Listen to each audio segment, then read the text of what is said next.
Well, hello everyone, and welcome back to the channel for this episode 22 here on Bloomfield with me, Farmer Murphy. Well, as you can see, we have a very snowy January 1 here on Bloomfield, where we can say for certainty we are farmers now because we have a pile of debt and not enough equipment. I think that is Webster's official definition of a farmer. But before we get too much more into that, just a quick update here on the home place. We are up to now 30 pigs here in our pen. So we've had some new births, so that's pretty exciting. And so far, our potato production has been able to keep up with the pig food demands, the scraps from it, I should say. So that's been good news. I can't imagine that will carry on for too much longer, but so far so good. Not a worry though, of course, because we got a brand spanking new big pig food production we own down at TFS's. So we're going to head down there and take a look, but just before we do that, let's take a quick look at the map.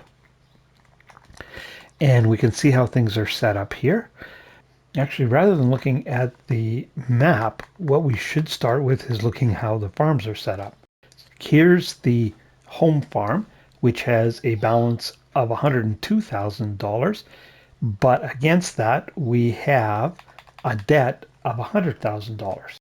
Now I could take and pay that debt off, but as you may recall, it took a lot of wrangling with the bank to keep the home place separated from what was TFS's farm. And if I went and paid that off, there's no guarantee I would be able to make this kind of arrangement again if I wanted to borrow the money back in spring. And we are definitely going to need the money in spring for equipment. So I think we're better off to hold on to it, and we will put that money towards equipment in the spring.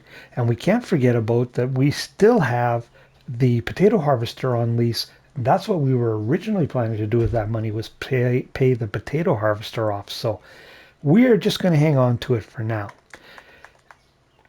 If we jump over here and look at Murphy's Farm LLC, you can see we have a balance of 42,000, but against that we have a debt of 500,000.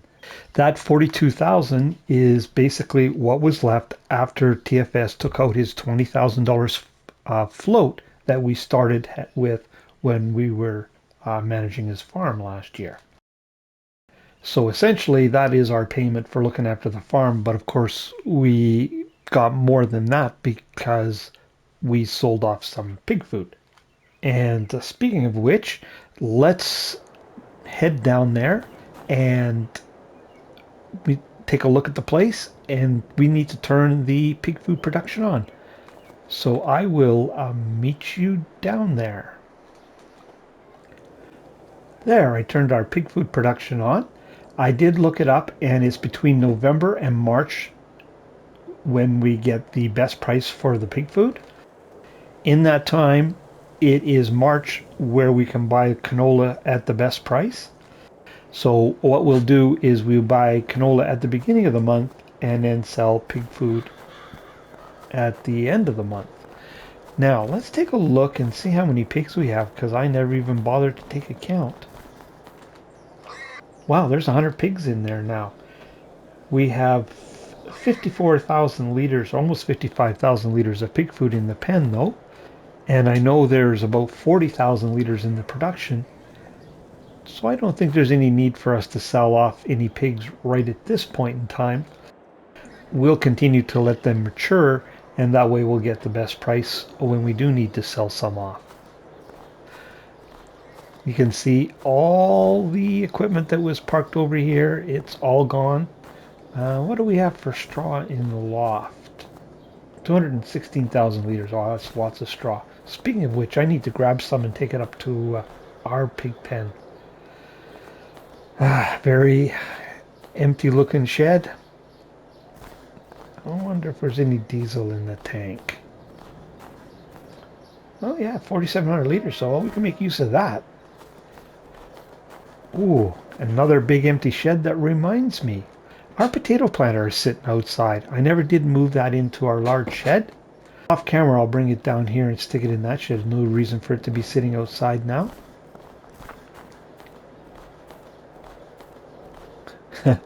Look what else we inherited. A large pile of rocks. Didn't realize we'd be moving those when I put them there. Let's go check out the old barn here. Well, I can see from here, he did a pretty good job of cleaning that out from the looks of things. Oh yeah, there was all kinds of junk in there.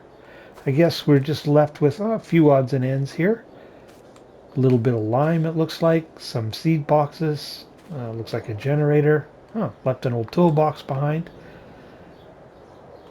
But another place where we could store some gear.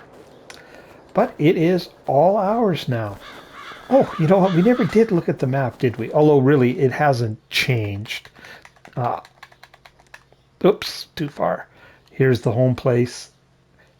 And then Murphy's Farm LLC here in the blue.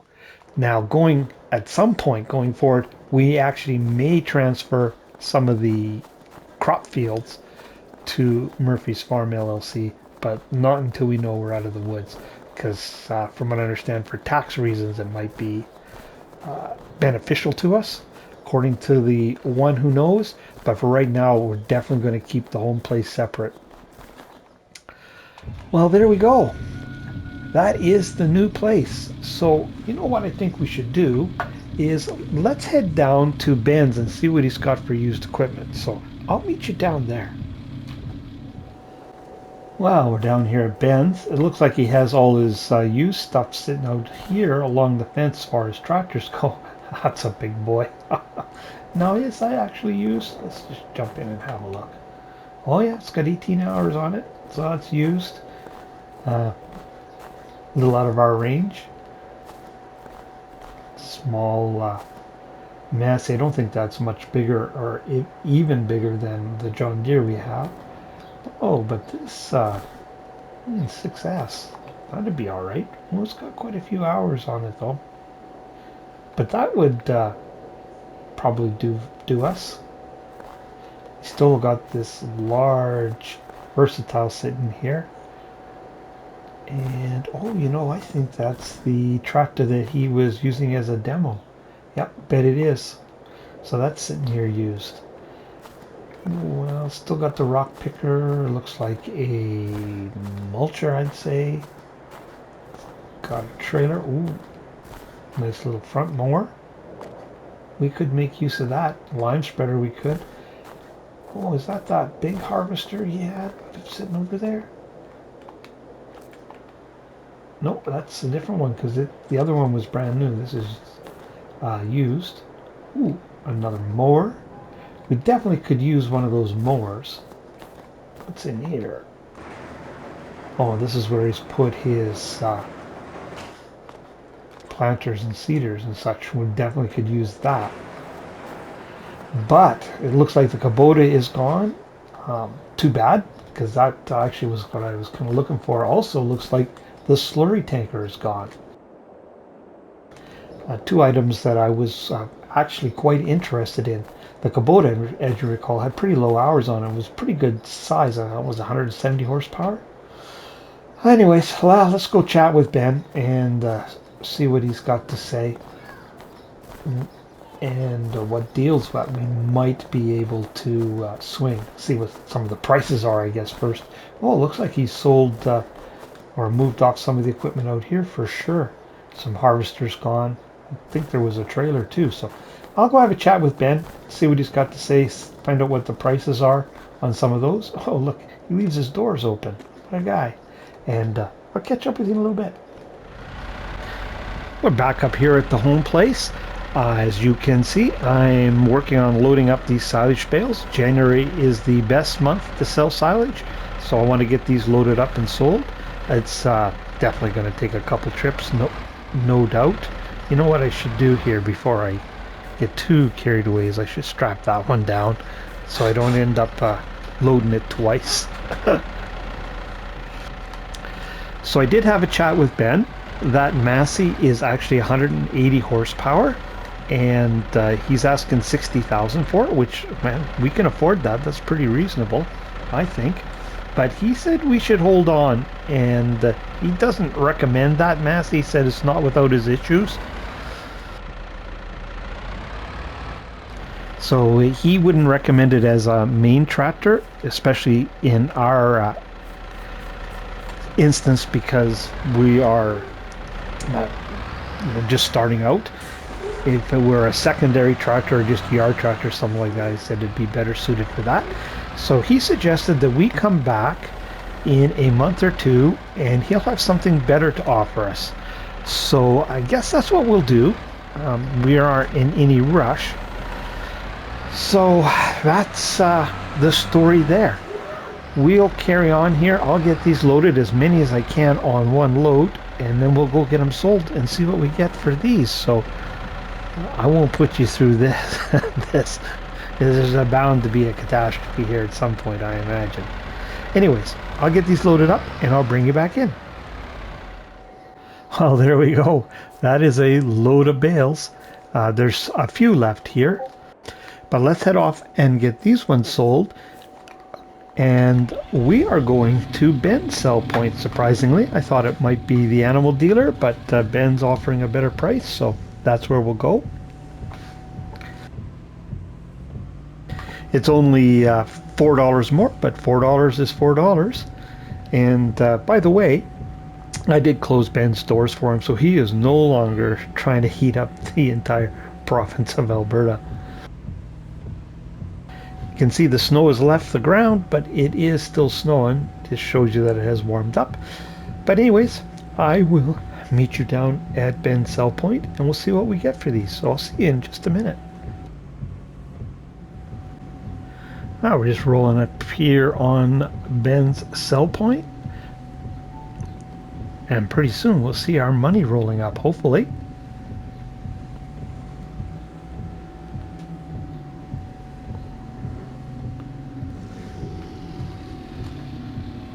Now I might need to unstrap those. Why are they not? Oh, those ones are selling.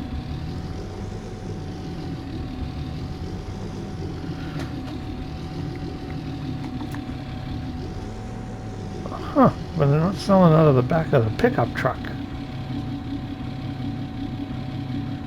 Oh well.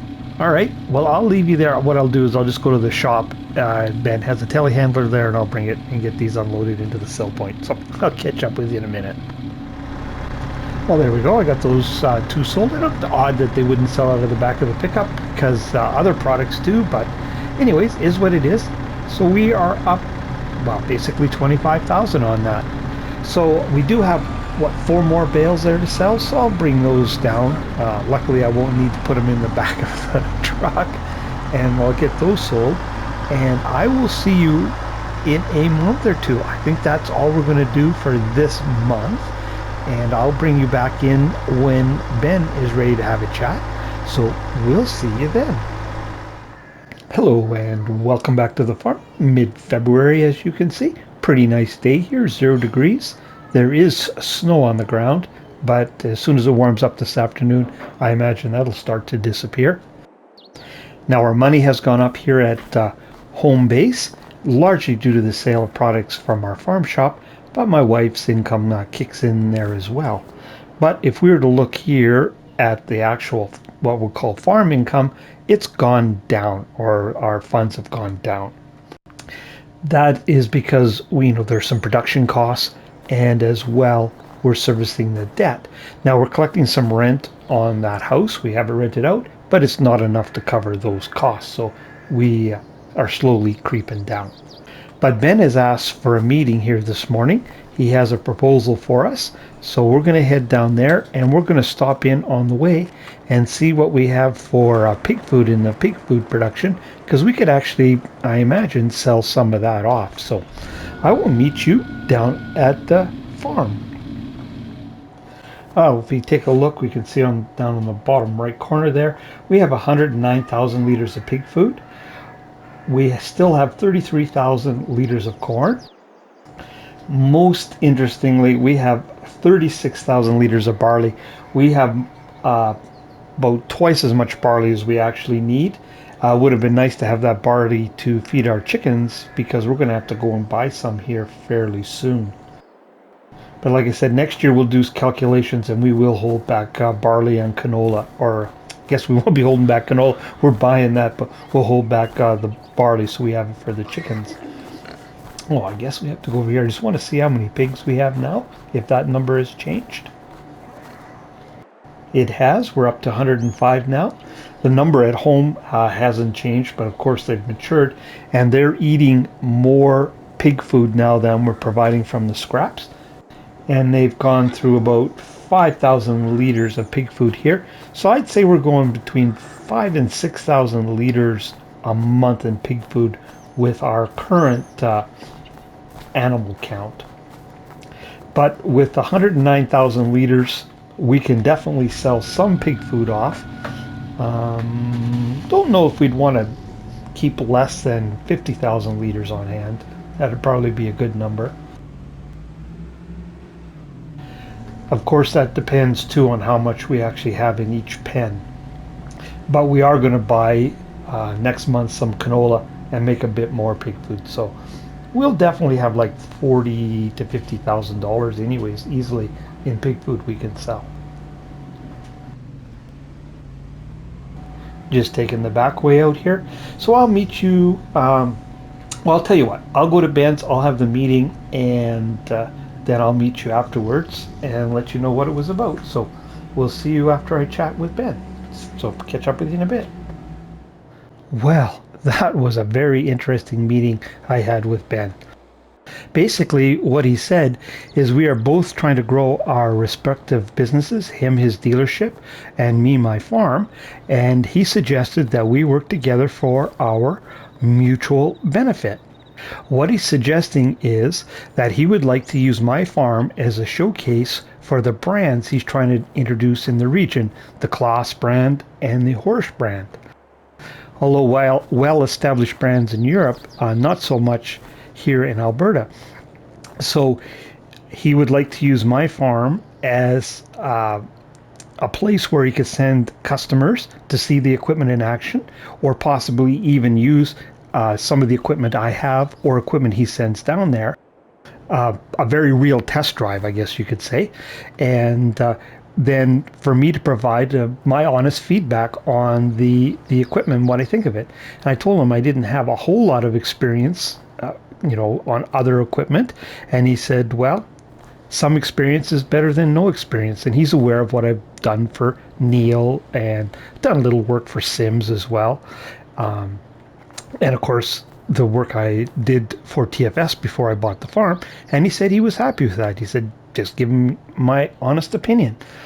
In exchange for that, agreeing to use Klaas or Horsch equipment wherever I could, he will finance anything that I can't afford to buy outright at no interest.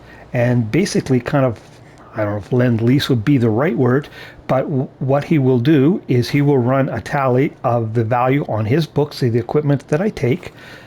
And what I need to pay is 3% of the value of the equipment at the end of every quarter.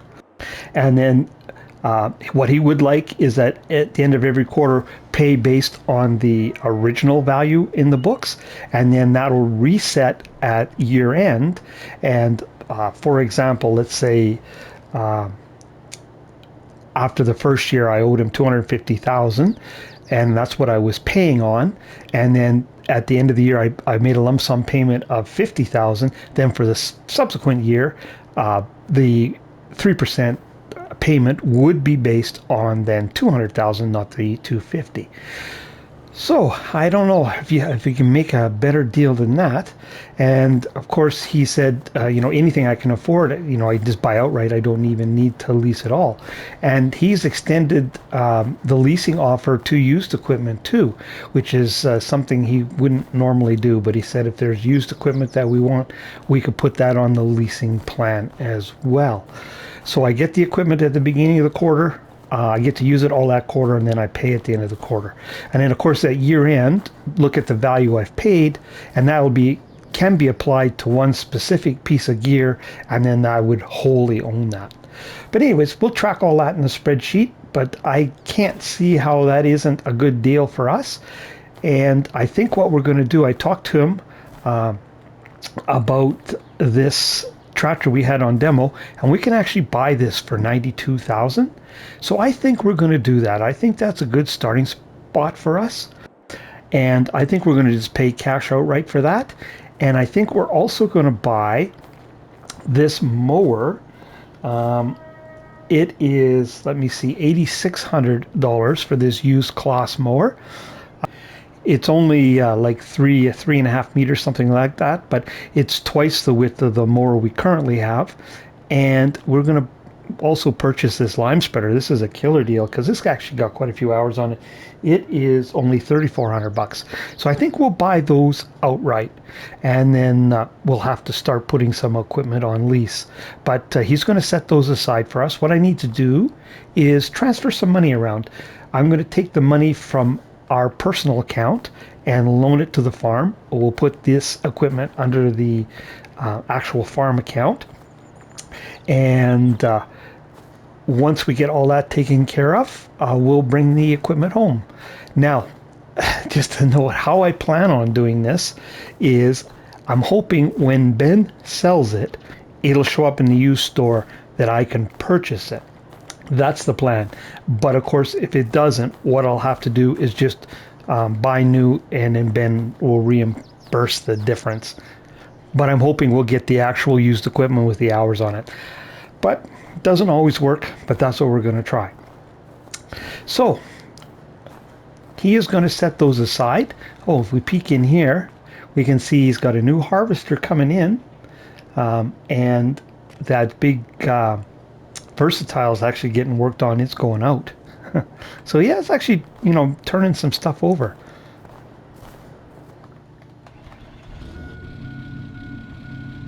But I'm going to head back to the farm. I'm going to talk to the bean counter to make sure she's okay with this plan. And then we'll go ahead and get the financials organized. And he's going to hold on to that gear for us. And we will probably pick it up actually in March. We'll actually do the deal in March because we don't need it right this instant. So that's what the plan is. So I will see you in March, and we'll be coming down and picking up our gear. So we'll see you then. Hello everyone, and welcome to the month of March. A very rainy start to the month, as you can see. It's supposed to rain to roughly around 11 o'clock this morning, if the weatherman can be believed. It's going to be a very busy month here on the farm. If we take a look at the crop calendar, you can see in March we can put our barley, our canola, and our potatoes in the ground. But before we can do any of that, we need some way to put those crops into the ground. So that brings me to the conversation I had with my wife, the bean counter, the one who controls the purse strings. Once I went over the plan that Ben had, from her point of view, there's no tax or other implications, bookkeeping or anything like that for her. So she said that's all good.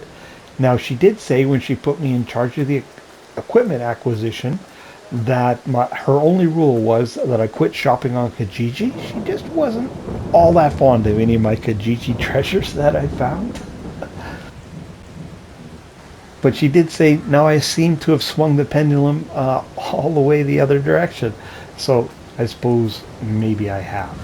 But basically, we are still just accruing more debt, but it's debt with favorable payment terms and no interest, versus taking the $200,000 line of credit that the bank gave us, we have available here against the home place, and trying to buy equipment to farm with that. We really would have struggled, even with the used equipment that Ben has available.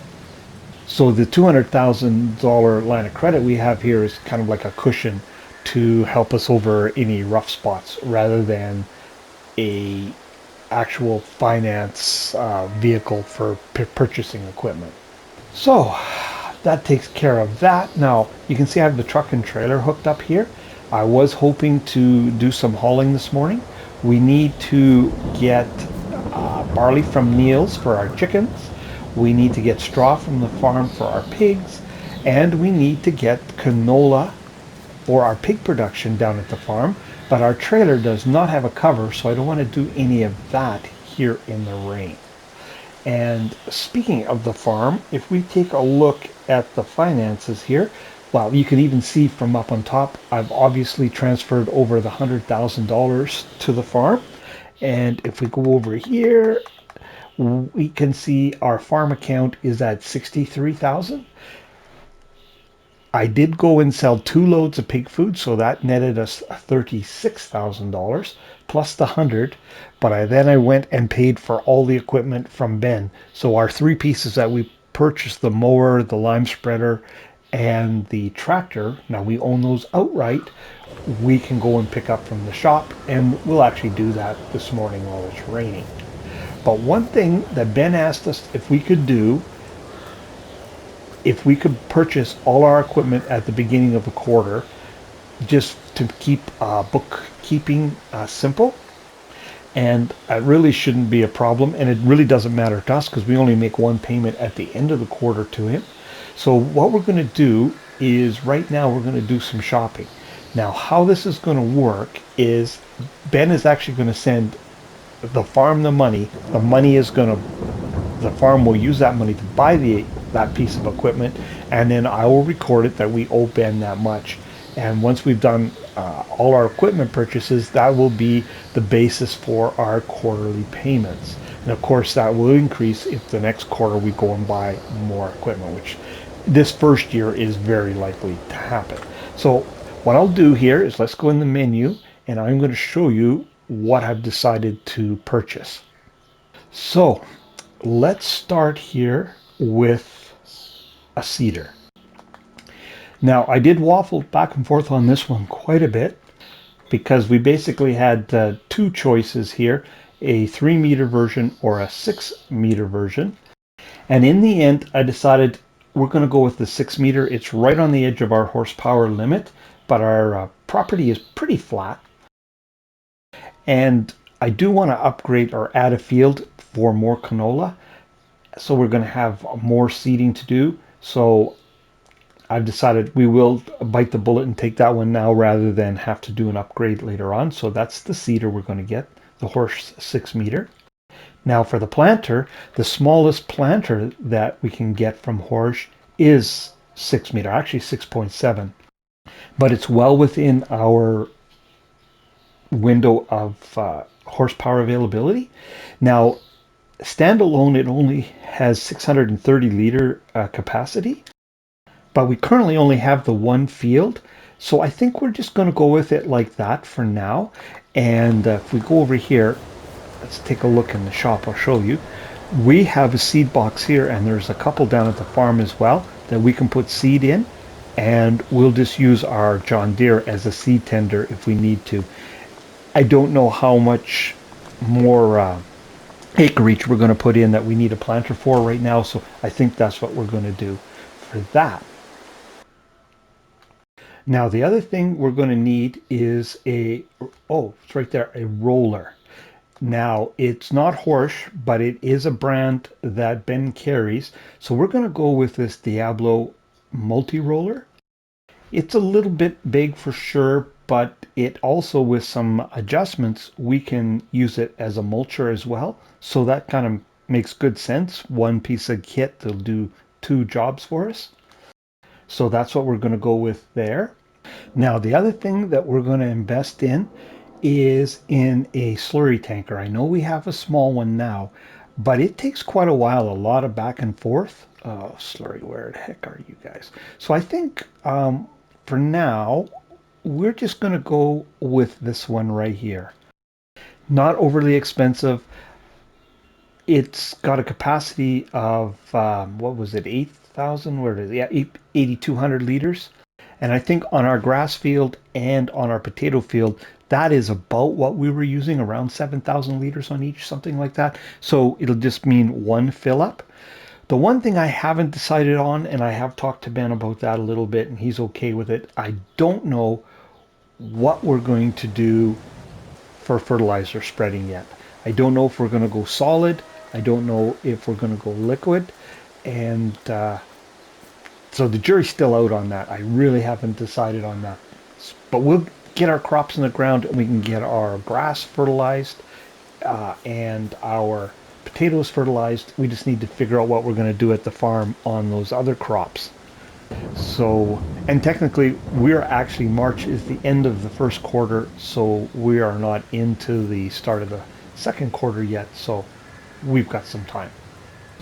Okay, I think that brings you up to speed on everything there. So what I'm going to do is I'm going to get my wife to give me a ride down to the shop, and we'll go pick up our new pieces of gear. So I will catch up with you down at Ben's. Well, wife dropped me off here at Ben's, and there's our equipment there. Now, all of the equipment here in Ben's used inventory is actually used equipment that I bought out of the store. I buy some things for use because I want to use it for the storyline, and other things just so he's got some stock in used equipment.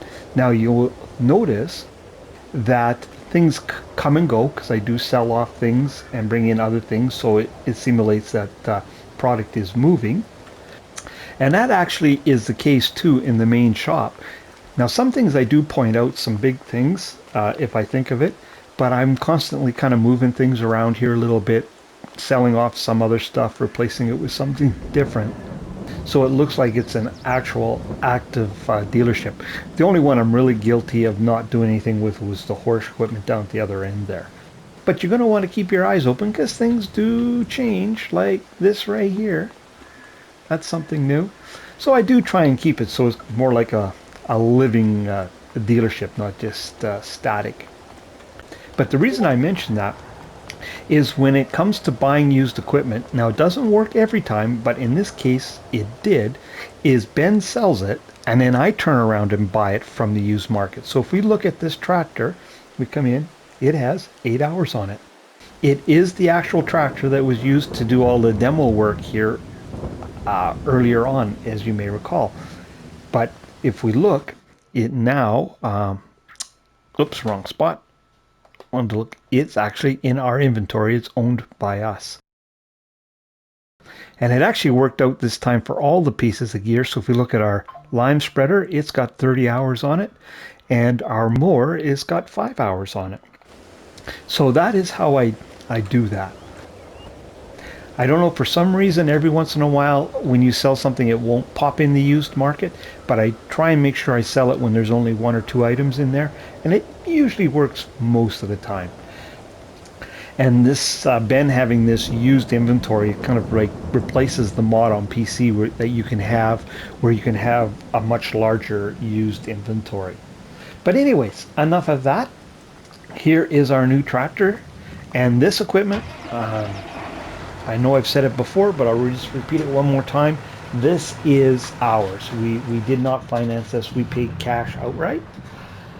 And one thing I'm kind of thinking about is this manure spreader here, because we do have manure that we could spread. Haven't decided. We have, our slurry is keeping up.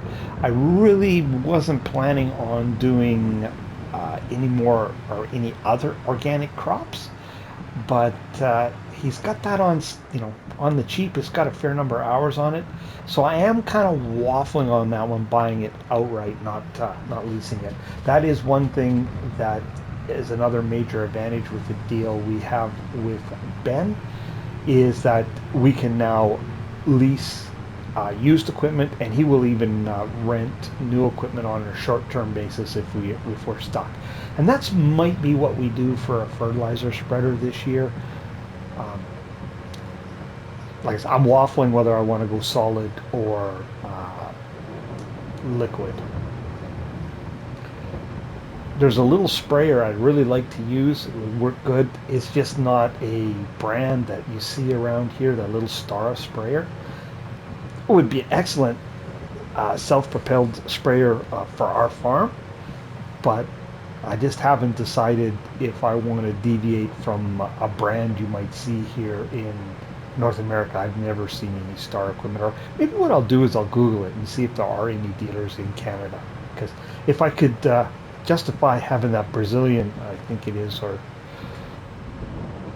brand, South American anyways, here, I think I'd probably go with that. Actually, let's sneak in the back way here. Now, that's another thing I'm going to have to do is I'm going to have to kind of decide where I'm going to keep equipment. Now, most of the field working equipment I'll keep down here, and this tractor, I think. But the mower, I believe, I'll take up to our other farm because that's where we need it. Oh, another thing I forgot to mention is we are going to put our potato harvester. I wonder if this tractor is small enough to sneak in here and we can just drop this off in this barn for now. Oops.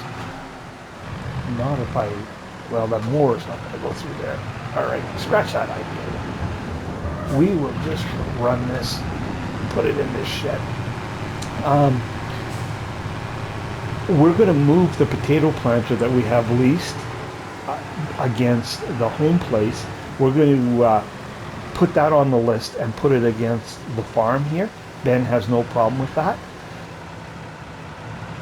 I know I said I wanted to keep everything on the home farm in place, so if things went south down here.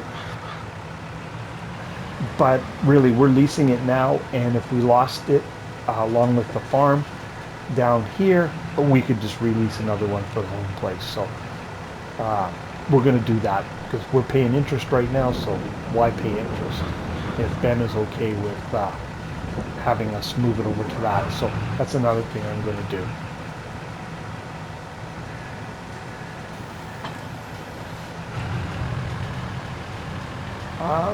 We should probably invest in a weight for this tractor too, I would think, actually. Probably going to need a weight, especially for the cedar. But you know what? I think we're getting very close to an episode.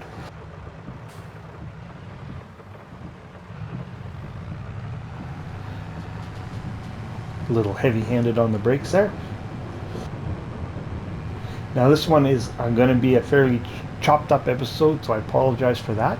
But I think we will leave it there. And we'll pick it up right from basically when the rain stops later today. And by that time I will have purchased all the equipment and it will be available for us to view quickly down at Ben's. And I'll probably sell all, like, we don't need our potato planter, we don't need our mower. Oh, our slurry tanker, those kind of things I will sell off. Had to think there for a minute, I knew there was something else. I'll sell those off so it'll drive our money up a little bit. But there's no doubt we are official farmers.